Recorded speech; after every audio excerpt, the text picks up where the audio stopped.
दोस्तों, प्राचीन काल में देवर्षि नारद के पूछने पर वृषध्वज से शिव ने श्री विष्णु के इस कुलामृत स्तोत्र का वर्णन किया था।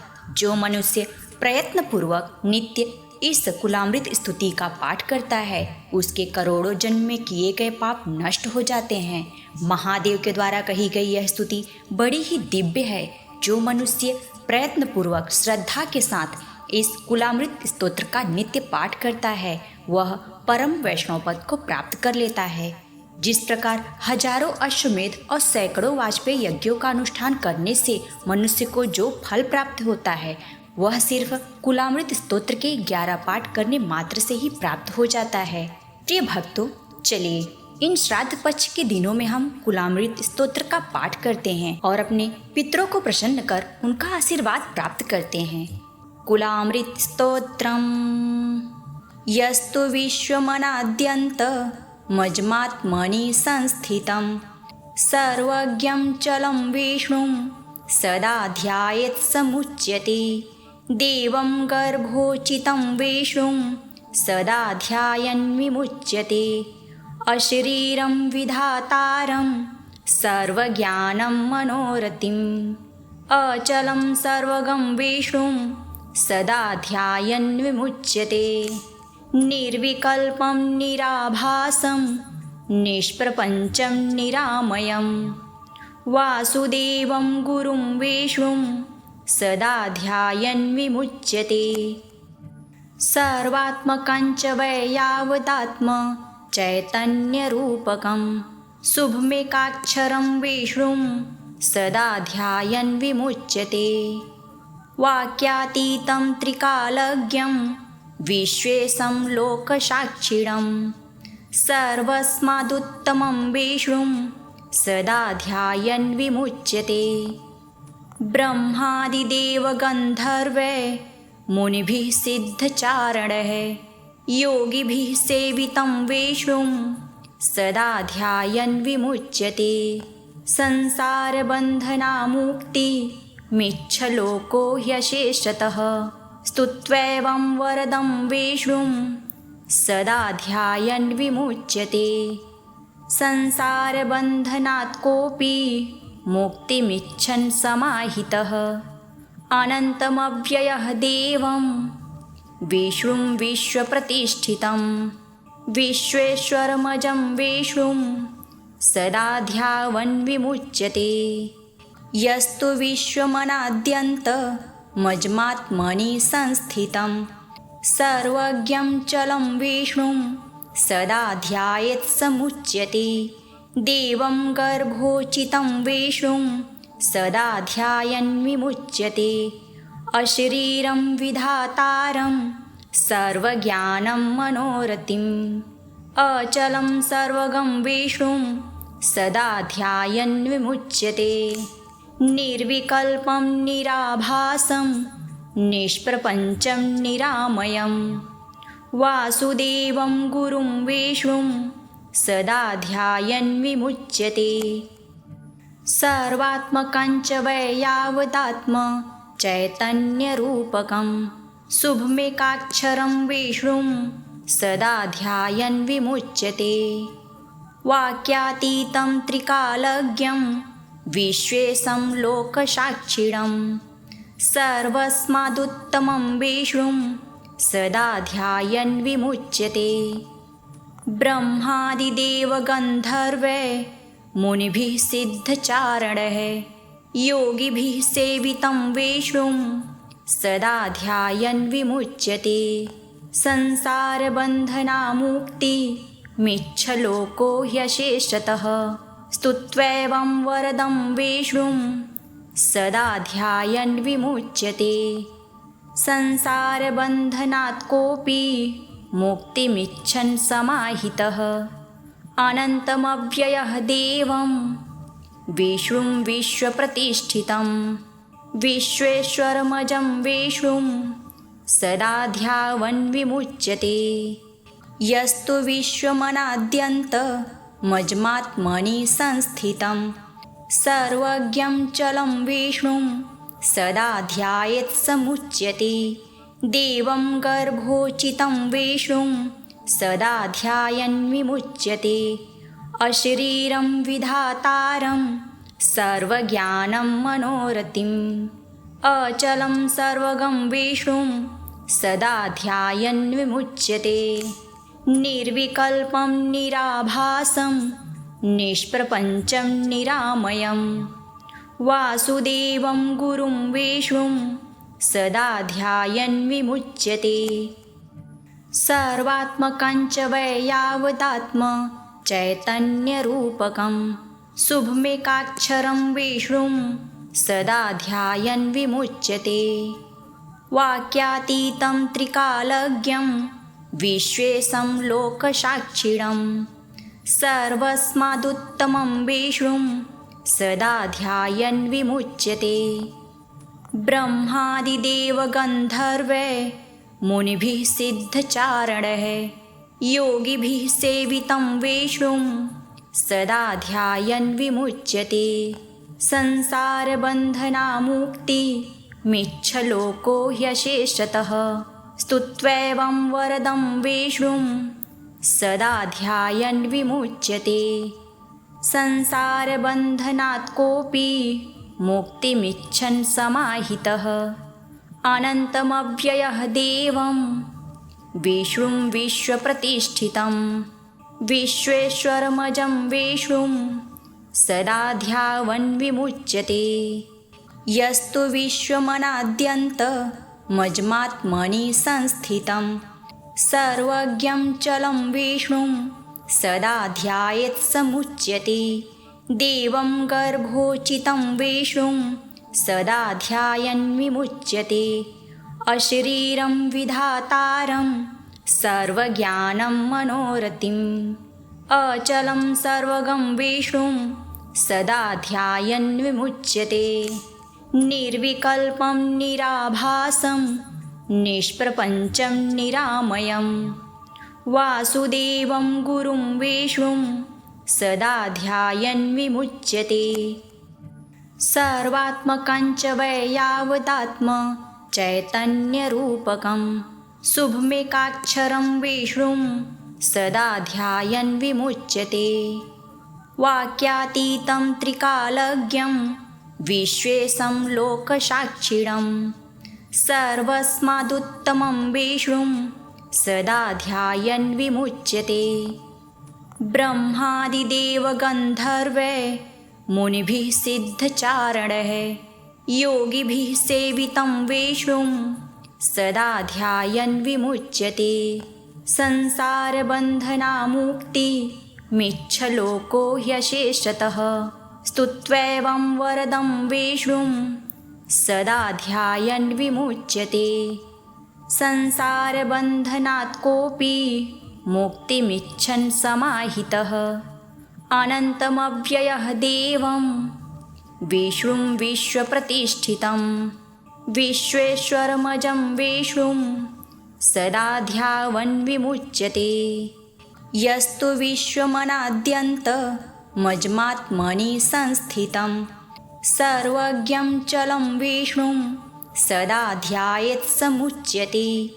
देवं गर्भोचितं विष्णुं सदा ध्यायन् विमुच्यते।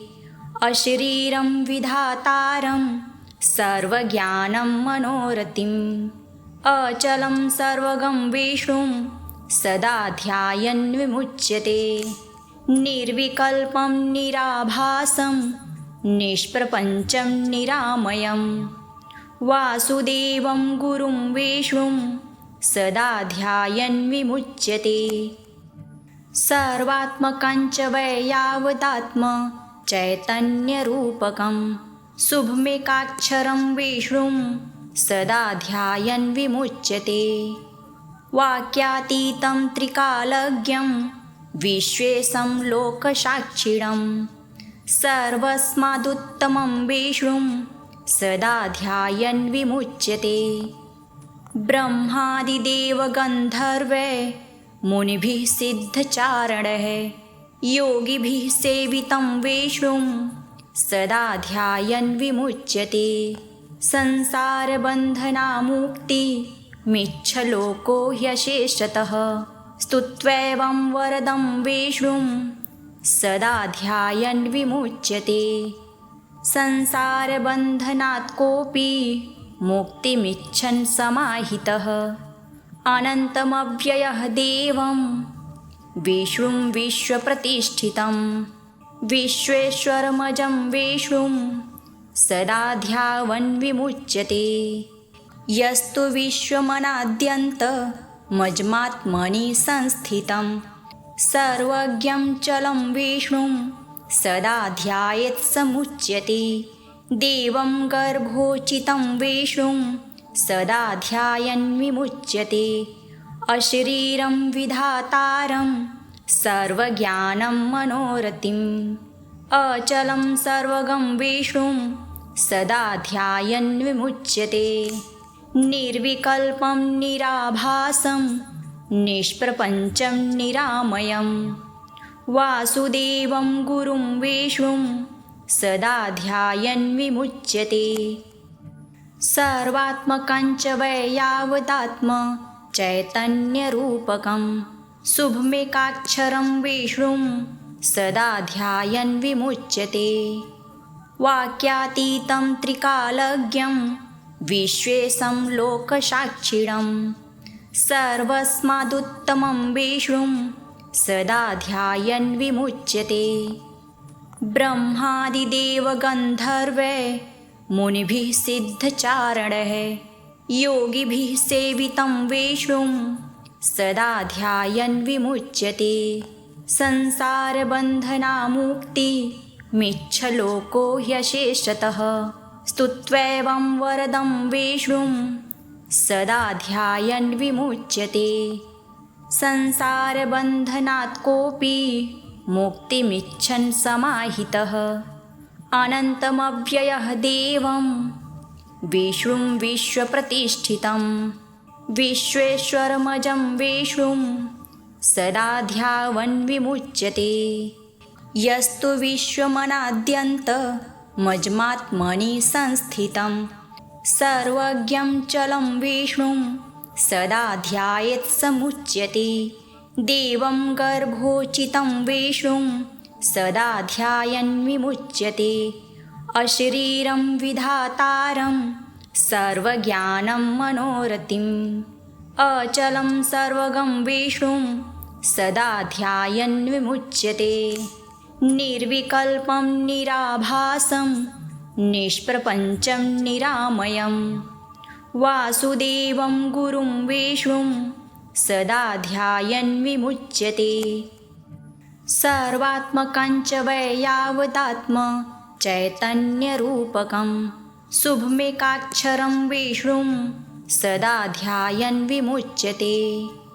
वाक्यातीतं त्रिकालज्ञं विश्वेशं लोकसाक्षिणं सर्वस्मादुत्तमं विष्णुं सदा ध्यायन् विमुच्यते। ब्रह्मादिदेवगन्धर्वै मुनिभिः सिद्धचारणैः योगिभिः सेवितं विष्णुं सदा ध्यायन् विमुच्यते। संसारबन्धनामुक्तिमिच्छलोको ह्यशेषतः स्तुत्वैवं वरदं विष्णुं सदा ध्यायन् विमुच्यते। संसारबन्धनात् कोऽपि मुक्तिमिच्छन् समाहितः अनन्तमव्ययः देवं विष्णुं विश्वप्रतिष्ठितं विश्वेश्वरमजं विष्णुं सदा ध्यावन् विमुच्यते। यस्तु विश्वमनाद्यन्तमजमात्मनि संस्थितं सर्वज्ञं चलं विष्णुं सदा ध्यायेत् समुच्यते। देवं गर्भोचितं विष्णुं सदा ध्यायन् विमुच्यते। अशरीरं विधातारं सर्वज्ञानं मनोरथिम् अचलं सर्वगं विष्णुं सदा ध्यायन् विमुच्यते। निर्विकल्पं निराभासं निष्प्रपञ्चं निरामयं वासुदेवं गुरुं विष्णुं सदा ध्यायन् विमुच्यते। सर्वात्मकं च वै यावदात्म चैतन्यरूपकं शुभमेकाक्षरं विष्णुं सदा ध्यायन् विमुच्यते। वाक्यातीतं त्रिकालज्ञं विश्वेशं लोकसाक्षिणं सर्वस्मादुत्तमं विष्णुं सदा ध्यायन् विमुच्यते। ब्रह्मादिदेवगन्धर्वै मुनिभिः सिद्धचारणैः योगिभिः सेवितं विष्णुं सदा ध्यायन् विमुच्यते। संसारबन्धनामुक्तिमिच्छलोको ह्यशेषतः स्तुत्वैवं वरदं विष्णुं सदा ध्यायन् विमुच्यते। संसारबन्धनात् कोऽपि मुक्तिमिच्छन् समाहितः अनन्तमव्ययः देवं विष्णुं विश्वप्रतिष्ठितं विश्वेश्वरमजं विष्णुं सदा ध्यावन् विमुच्यते।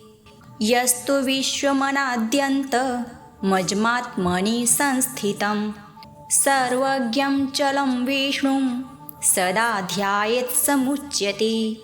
देवं गर्भोचितं विष्णुं सदा ध्यायन् विमुच्यते। अशरीरं विधातारं सर्वज्ञानं मनोरथिम् अचलं सर्वगं विष्णुं सदा ध्यायन् विमुच्यते।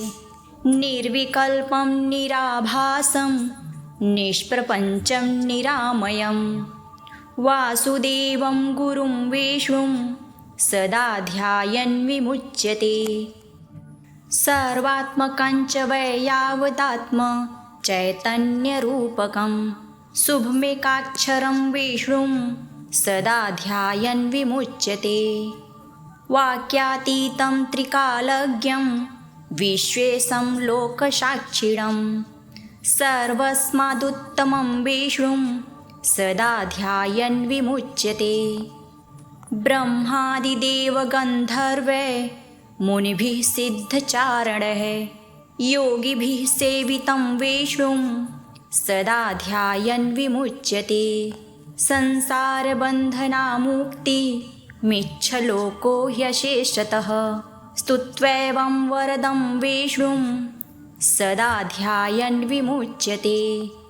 संसारबन्धनात् कोऽपि मुक्तिमिच्छन् समाहितः अनन्तमव्ययः देवं विष्णुं विश्वप्रतिष्ठितं विश्वेश्वरमजं विष्णुं सदा ध्यावन् विमुच्यते।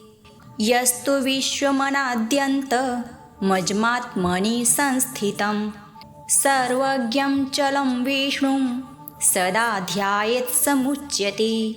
देवं गर्भोचितं विष्णुं सदा ध्यायन् विमुच्यते। अशरीरं विधातारं सर्वज्ञानं मनोरथिम् अचलं सर्वगं विष्णुं सदा ध्यायन् विमुच्यते। निर्विकल्पं निराभासं निष्प्रपञ्चं निरामयं वासुदेवं गुरुं विष्णुं सदा ध्यायन् विमुच्यते। सर्वात्मकं च वै यावदात्म चैतन्यरूपकं शुभमेकाक्षरं विष्णुं सदा ध्यायन् विमुच्यते। वाक्यातीतं त्रिकालज्ञं विश्वेशं लोकसाक्षिणं सर्वस्मादुत्तमं विष्णुं सदा ध्यायन् विमुच्यते। ब्रह्मादिदेवगन्धर्वै मुनिभिः सिद्धचारणैः योगिभिः सेवितं विष्णुं सदा ध्यायन् विमुच्यते।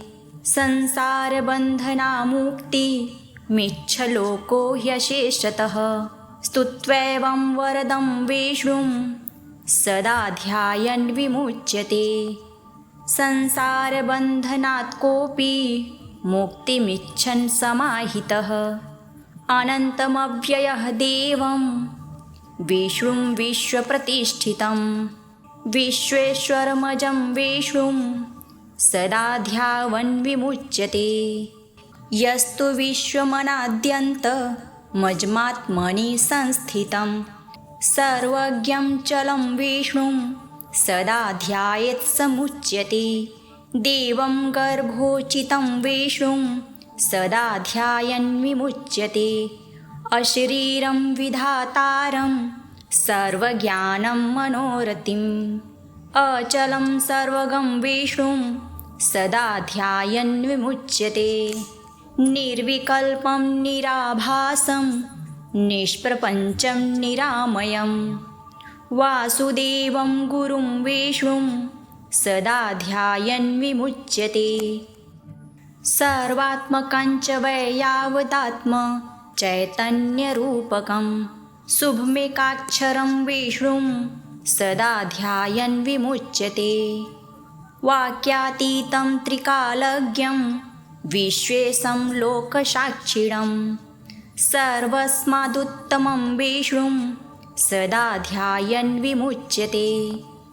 ब्रह्मादिदेव गन्धर्वै मुनिभिः सिद्धचारणैः योगिभिः सेवितं विष्णुं सदा ध्यायन् विमुच्यते। संसारबन्धनामुक्तिमिच्छलोको ह्यशेषतः स्तुत्वैवं वरदं विष्णुं सदा ध्यायन् विमुच्यते। संसारबन्धनात् कोऽपि मुक्तिमिच्छन् समाहितः अनन्तमव्ययः देवं विष्णुं विश्वप्रतिष्ठितं विश्वेश्वरमजं विष्णुं सदा ध्यायन् विमुच्यते। इति श्री गरुडे महापुराणे कुलामृतस्तोत्रं